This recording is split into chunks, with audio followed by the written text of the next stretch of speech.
Dia! Bom dia, bom dia, bom dia a todos. Sejam todos muito bem-vindos a mais uma live. A nossa... Voltamos.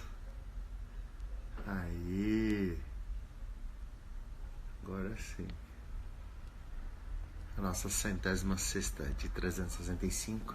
Hoje, 18/11, uma que é planejamento com o Zé Carlos. A live de dupla. Bora. Estamos aqui. Então vamos embora. Hoje nós dando sequência, Ana, a respeito de planejamento tributário, que foi um assunto que o Zé Carlos trouxe para a gente domingo com muita propriedade. E durante a segunda, terça e quarta a gente vai, não é destroçar esse assunto, né? Mas dar uma aprofundada um pouco maior para começar a dar mais profundidade, né? Mas vamos lá. Hoje nós vamos falar a respeito dos tipos de planejamento. São 4 tipos básicos desse planejamento tributário que tem que ser executado. Então ele começa com a fase do planejamento estratégico, do planejamento tático, do operacional e do corretivo. Então, vamos começar no estratégico para a gente entender um contexto aqui. Ó. Vamos supor, Ana, que nós dois decidimos montar uma empresa, certo? Certo. Então nós dois vamos sentar e vamos fazer o planejamento estratégico disso, que é tanto um canvas, que é a análise de risco, analisar os pontos fortes, os fracos, as necessidades, as ameaças, né? Que aquela atividade ela exige, como também decidir qual que é a tributação que nós vamos começar aquela empresa. Então, assim, se aquela empresa vai ser uma empresa, vai estar no regime tributário do simples, Simples. se ela vai estar no lucro presumido, se ela vai estar no lucro real. Nós vamos decidir, Ana, se a sede daquela empresa vai ser em Goiás, se vai ser lá em Manaus, ou se ela vai ser lá no Rio Grande do Sul. Se a cidade que a gente vai abrir tem incentivo fiscal para aquela atividade, às vezes, pela decisão correta, você pode estar colocando a sua empresa num lugar que você vai pagar imposto demais, ou que a prefeitura vai te dar um subsídio, destinar terreno, destinar até imóveis que ela tenha no controle para te facilitar. Tudo isso, Ana, parte do Legal. plano tributário. Uhum. Entendeu? Agora, vamos lá, Ana, na real, quantas empresas fazem isso de verdade? São Muita gente nem conhece isso, então, né, Flávio? Muita gente não conhece, não tem acesso a essas informações e faz as coisas na loucura, né? Você pode até começar assim, Ana, mas você nunca pode crescer sem conhecer essas ferramentas, entendeu? Porque você desperdiça muita energia, que na verdade você poderia estar tendo isso como diferencial competitivo e você vai deixar outras pessoas fazendo no seu lugar por não ter o conhecimento. Então, assim, no planejamento estratégico é a hora de decidir o regime tributário, a localização, que estado, que cidade.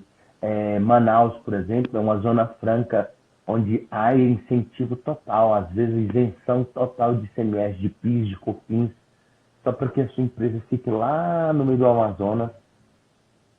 Então, se é uma indústria, faz todo sentido estar longe, porque só o que você vai ficar subsidiado pelo governo, às vezes fica mais barato do que a logística para trazer.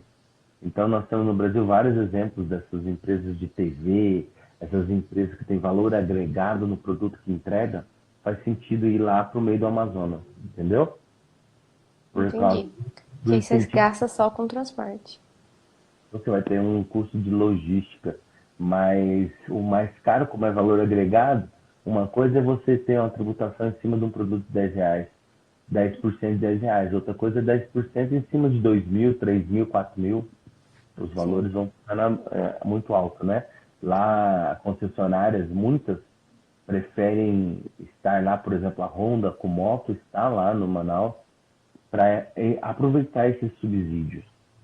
Vamos continuar. Outra coisa, Ana.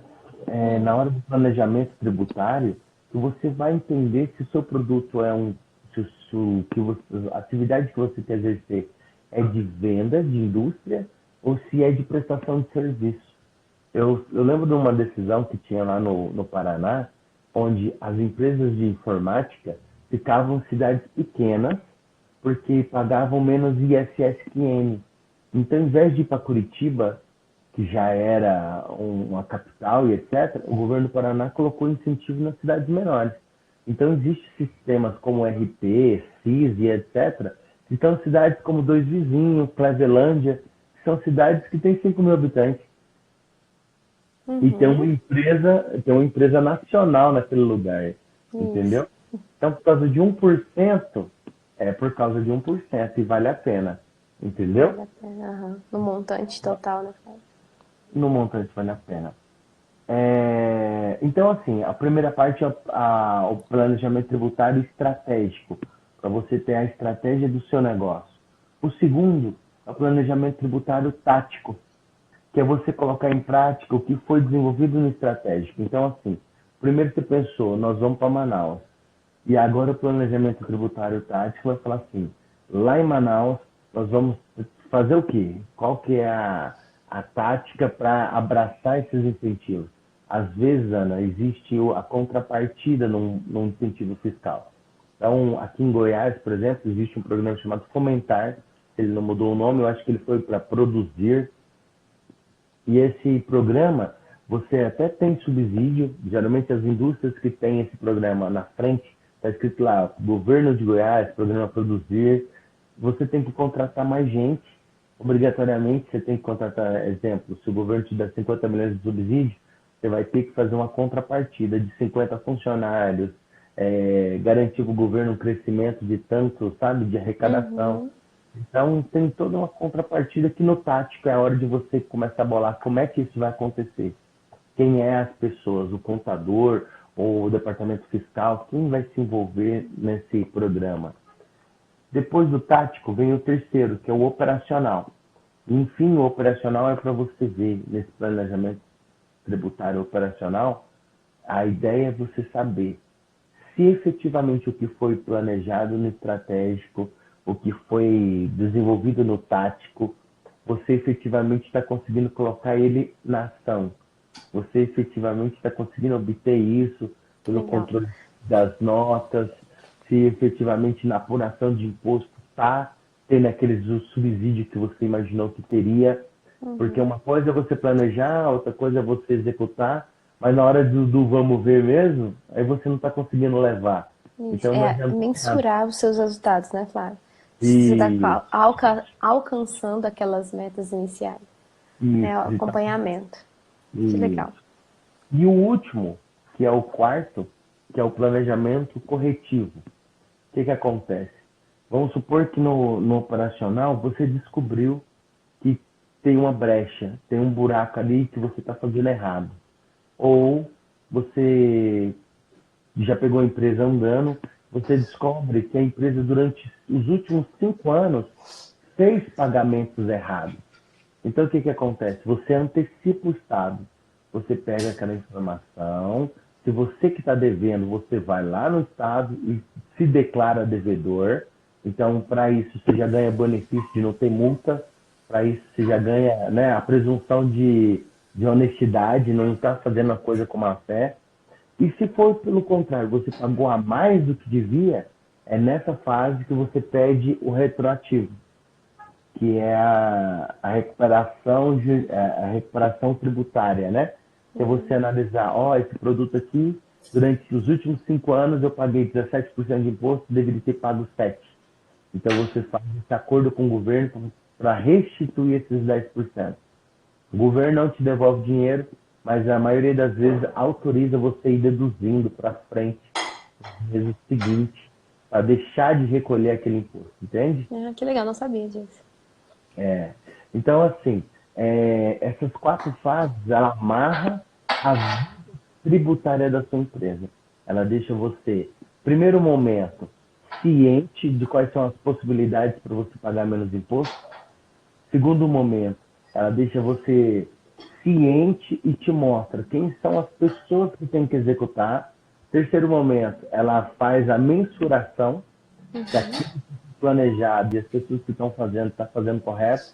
E o quarto é que se houver erro, é o planejamento corretivo, ele vai te ajudar a, tanto para frente quanto para trás, estruturar essa questão do erro.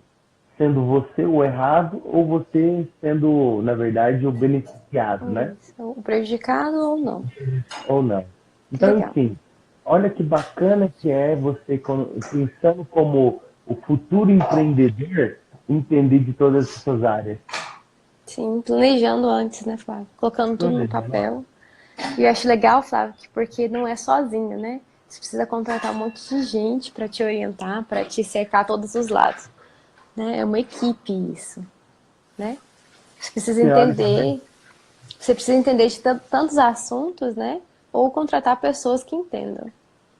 por conta das pessoas que entendam. Mas um grande detalhe que eu quero deixar aqui, Ana, é que muita gente acha que isso tem que ser feito só por empresas grandes. Então, assim, eu não vou fazer isso agora na minha empresa porque a gente ainda é pequena. Na verdade, é essa a situação errada. Você tem que fazer como é pequeno. Porque quando você ficar grande, você vai ter outros planejamentos, outras estratégias. Mas quando você é pequeno e você não entende nem do simples, que é o imposto que você vai ter que pagar, se você não entende nem de MEI, se você é empreendedor individual, se ainda não entendeu a legislação do MEI, nem leu, está tudo errado. Está tudo É, errado. Seu maior sócio é o que vai te quebrar, que é o governo. Então, assim, dê atenção para o planejamento tributário. Até se você for pessoa física, preste atenção. O que você faz esse ano vai influenciar no seu imposto de renda do ano que vem. Então, entenda desse negócio. Faça questão de entender para crescer. Não é verdade? sim. Maravilha, Flávio. Um despertar aí. Beijo. Ótima terça-feira. Fica Ótimo com dia, Deus. Bom ótimo trabalho. trabalho. Amém. Fica com Deus também. Também.